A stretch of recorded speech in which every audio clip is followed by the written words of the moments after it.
How are you all. आज हम I hope आप लोग हमारे वीडियोस देख रहे होंगे एंड आज हम एक वीडियो बनाने वाले हैं about how the rain happens.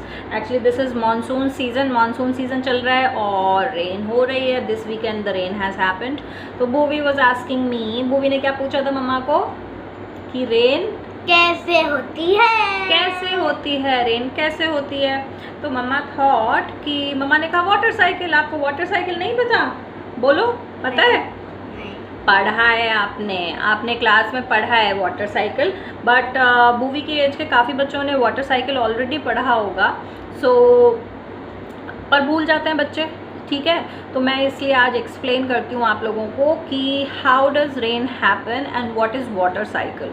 Now if you see this picture, in this picture you will see that at the bottom it says collection means water bodies। जितने भी water bodies हैं, water bodies क्या क्या होती हैं भूवी बताओ? जैसे कि oceans, sea, oceans. There is a slight difference in sea and ocean. I can tell you in some other video. But water bodies जितने भी होते हैं, बिगेस्ट वाटर बॉडी होता है ओशन, ठीक है। जैसे कि हमारे 5 ओशंस हैं on the whole earth, 5 big oceans, right. तो ऐसे ही वाटर बॉडीज़ होती हैं, ocean, seas, rivers, lakes, ponds, waterfalls, all these are water bodies, ठीक है। ये जहाँ पे वाटर कलेक्ट होता है। वाटर कहाँ से स्टार्ट होता है? जैसे कि वाटर कलेक्टेड है कहीं पर, ठीक है। उसके बाद धीरे धीरे व्हेन सन की रेस पड़ती हैं and the heat gets generated, तो उसमें फिर एवेपोरेशन होता है। एवेपोरेशन मीन्स पानी जो है वो स्टीम पार्टिकल्स बनके उसका स्टीम बन जाती है and it goes up in the air. But आपको क्या वो स्टीम दिखाई देती है भूवी? दिखती है जाते हुए? बट आपने किचन में देखा होगा जब वाटर आपने कभी पैन में कोई वाटर बॉईल करने के लिए रखा तो आपको वो स्टीम ऊपर जाती हुई दिखाई देती है, आपको ऐसे स्मोक के जैसा, वेपर्स के जैसा कुछ दिखाई देता है। But in our daily life अगर हम डेली में देखें वो भी तो हमको वो वेपर्स जो हैं वो दिखाई नहीं देते हैं। You can't see them but it is happening. Evaporation is happening at all times, at all days, ठीक है। और सबसे ज़्यादा एवेपोरेशन तो जब गर्मियाँ होती हैं, जब हीट होती है, बहुत ज़्यादा हीट होती है, सन बहुत तेज़ होता है, हीट होती है, तब सबसे ज़्यादा एवेपोरेशन होता है, ठीक है। क्योंकि सबसे ज़्यादा हीट में मतलब गर्मियों में, समर टाइम में एवेपोरेशन सबसे ज़्यादा होता है। तो right after that what comes? Monsoon. तभी उसके बाद मॉनसून आता है क्योंकि एवेपोरेशन होके वाटर जो है वो क्लाउड्स में पहुँच गया है, ठीक है। और एक एग्जाम्पल आपको बताती हूँ भूवी कि आपको पता चलेगा कि आपकी डेली लाइफ में एवेपोरेशन हो रहा है। जैसे आपने देखा होगा कि हम मशीन में से कपड़े निकाल के कपड़े ड्राई करने के लिए डालते हैं, है ना, सुखाते हैं, कपड़े सुखाते हैं, तो फिर थोड़े टाइम बाद उसके बाद वो ड्राई हो जाते हैं। तो उसका जो सारा वाटर है वो कहाँ चला गया? कहीं तो गया होगा, उसमें वाटर था ना, क्लोथ्स में वाटर था जब आपने सुखाया था उसको। थोड़ी देर बाद जब आप उसको लेने जाते हो कि चलो आप सूख गए होंगे, तो वो सूख कैसे जाते हैं? Where is the water gone? Where did the water go? It all went in the air. So that's what is evaporation. यही एवेपोरेशन होता है। ऐसे ही ओशंस में सारा वाटर जो है वो हीट की वजह से एवेपोरेट होकर it goes upwards in the sky। और जब वो ऊपर जाता है वेपर्स ऊपर जाते हैं तो ऊपर जो एटमॉस्फेयर होता है, ऊपर जो टेम्परेचर होता है दैट इज़ लो, वो वहाँ पे थोड़ा ठंडा होता है। जितना आप ऊपर जाते जाओगे उतना ठंडा होता जाएगा। अब जब वो ठंडा होता जाता है तो उसके बाद वहाँ पे जाके ठंड की वजह से वो जो वेपर्स हैं दे गेट कंडेंस्ड। कंडेंसेशन आपको पता है क्या होता है? कंडेंसेशन कि जब ठंडा चीज़ में मिलते हैं, जब वो ठंडी चीज़ पे आते हैं तो वो कंडेंस हो जाते हैं। जो वेपर्स हैं अब वो वापस से लिक्विड फॉर्म में बन जाते हैं। अभी तक तो वो गैस के फॉर्म में थे, है ना, अभी तक तो वो गैस के फॉर्म में थे and they were going up in the atmosphere. Now when they have reached a certain level in the atmosphere where the temperature is low, जहाँ पर टेम्परेचर लो है, अब वो वापस से लिक्विड में कन्वर्ट हो जाते हैं. That is called condensation. अब कंडेंसेशन का एक एग्जाम्पल हम आपको अभी दिखाते हैं. भूवी, आप ना फ्रिज में से अपना एक कोल्ड बॉटल लेके आओ. ठीक है, हमारे फ्रिज में वाटर बॉटल्स रखी है ना, एक बॉटल लेके आ जाओ आप उसमें से. हाँ, तो भूवी ये वाटर बॉटल लेके आई है अभी फ्रिज में से. तो आपने देखा होगा कि when you keep water bottle outside, अगर आपने फ्रिज में से बाहर निकाल के अभी अभी रखी है, specially during this weather monsoon में, तो उसके ऊपर ये पानी आ जाता है. आप देख रहे हो, दिस इज़ वाटर. ये क्या हुआ, वाटर कहाँ से आया, ये बॉटल में से निकल के बाहर आ गया क्या? पानी छेद है क्या बॉटल में, सारा पानी बाहर आ रहा है उससे धीरे धीरे. तो ये पानी आ कहाँ से रहा है? What is this happening? और आप देखोगे थोड़ी देर में अगर आप इसको रख दोगे तो इस बॉटल के नीचे सारा पानी इकट्ठा हो जाएगा. तो that is called condensation. What is happening actually कि आपके पूरे एटमॉस्फेयर में, यहाँ पे भी इस टाइम एयर में, ये जो एयर है यहाँ पे जो आप ब्रीथ कर रहे हो, विच यू कांट सी, इस एयर में अभी भी यहाँ पर बहुत सारे वाटर वेपर्स हैं, छोटे छोटे वाटर वेपर्स हैं विच यू कैन नॉट सी. और जैसी कोई ठंडी चीज़ आती है आप उसके कांटेक्ट में, यहाँ पे बाहर वाटर वेपर्स हैं बहुत सारे इसके चारों तरफ, जैसी ठंडी चीज़ आई तो वाटर वेपर्स जो हैं वो कंडेंस हो गए, मतलब वेपर्स की फॉर्म में है, अभी वो गैसियस फॉर्म में है, अब वो कंडेंस होके लिक्विड बन गए और वाटर बन गए. और यहाँ से इसीलिए ये जो वाटर है आप देख सकते हो कि ये वाटर यहाँ पर ड्रिप होने लगेगा थोड़ी थोड़ी देर में, इतना वाटर कंडेंस हो जाएगा. So that is called condensation. In your daily life you would see a lot of examples of evaporation, condensation.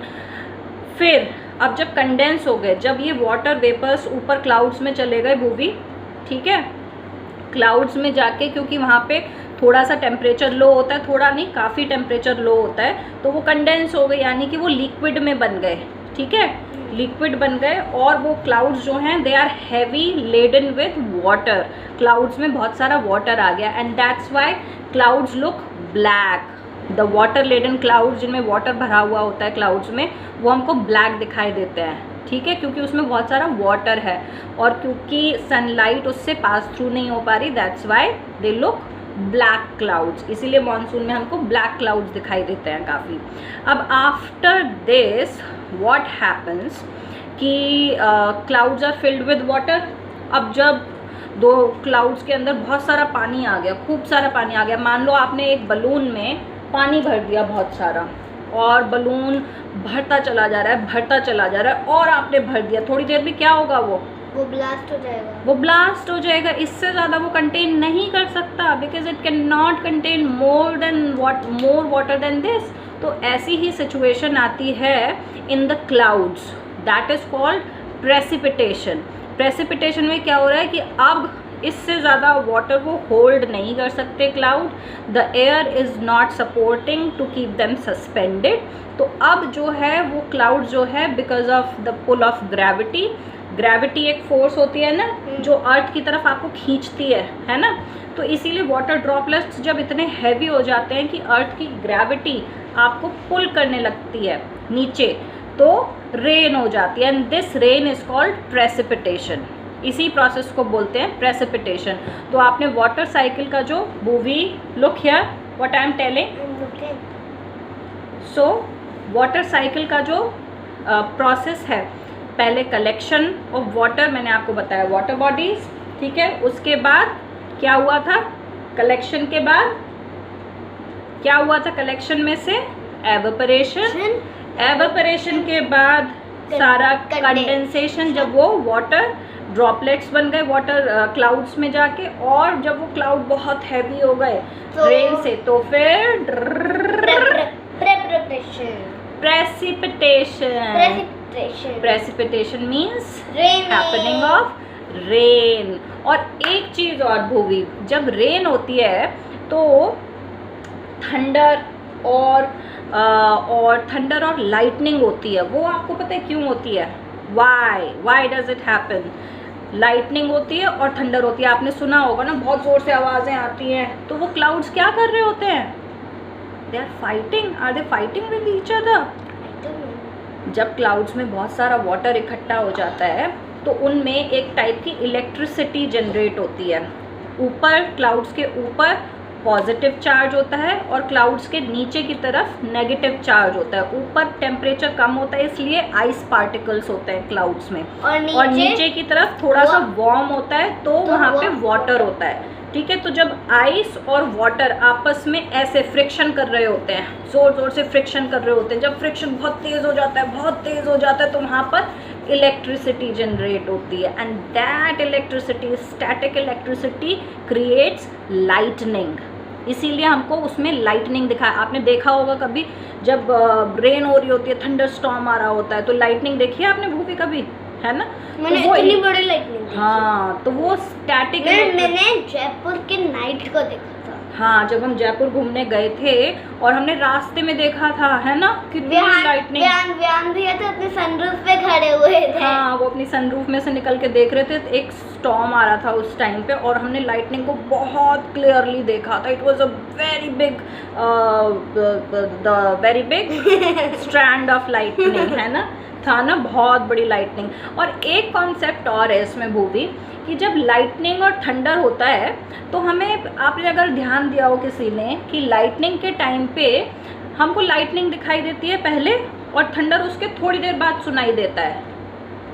ऐसा क्यों? वो तो उसी टाइम पे, सेम टाइम पे हो रहा है ना, जब फ्रिक्शन हो रहा है उसी टाइम पे आवाज़ आ रही है, उसमें से बहुत ज़ोर से आवाज़ें आती हैं, thunder, that is called thunder, और उसी टाइम पे लाइटनिंग भी जनरेट हो रही है, स्टैटिक इलेक्ट्रिसिटी।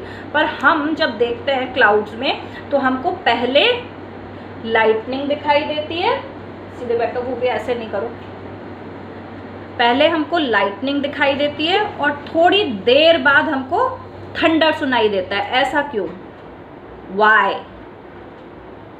बता सकते हो? नो।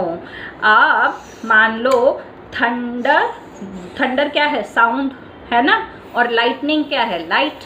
ठीक है, तो लाइट, एक लड़की है लाइट और एक लड़का है थंडर। ठीक है, मान लो भूवी लाइट है और भैया, और चेरी क्या है? भैया। ओहो, भूवी है लाइट और चेरी है साउंड, थंडर। ठीक है, तो अब जब दोनों की रेस लगी तो भूवी की स्पीड बहुत तेज़ है, भूवी की स्पीड तो बहुत ही तेज़ है, लाइट की स्पीड, और जो चेरी है, जो साउंड है, उसकी स्पीड थोड़ी कम है, वो धीरे धीरे भागता है, और भूवी बहुत तेज़ भागती है। तो आपकी आइज़ तक, मान लो आपकी आइज़ तक जो लाइट, जो भूवी आ रही है, जो लाइट आ रही है, वो बहुत जल्दी पहुंच जाएगी, पर जो चेरी है, जो साउंड है, वो तो आराम से आ रहा है, धीरे धीरे धीरे, तो लाइट पहले पहुंच जाएगी, तो और साउंड, लाइट हाँ, इधर है और थंडर यहाँ पर। हाँ, तो लाइट पहले पहुंच गई, मतलब भूवी पहले पहुंच गई आपकी आइस तक, और जो चेरी है यानी जो साउंड है, उसने थोड़ा टाइम लगाया पहुंचने में। तो इसका मतलब कि हमें लाइटनिंग और थंडर एक साथ नहीं सुनाई देते, क्योंकि दोनों की स्पीड, लाइट एंड साउंड की स्पीड, दोनों की स्पीड अलग अलग होती है। लाइट की speed is more than the speed of sound, and the sound speed is more less than light, is less than light। तो इसीलिए हमको पहले लाइटनिंग दिखाई देती है, उसके बाद थंडर दिखाई देता है। ठीक है, तो that's how the rain happens. I hope आप सब लोगों को ये कॉन्सेप्ट समझ आया होगा, और अगर नहीं समझ आया है तो आप इस वीडियो को 4, 5, 6 टाइम्स देखो, समझने की कोशिश करो। If you still have questions, you can write in the comment box, you can ask me and I will definitely answer, right? yes, and आपको अगर हमारे वीडियोज़ अच्छे लगते हैं तो please comment, subscribe and share, and like also. like, subscribe and share. Okay, bye.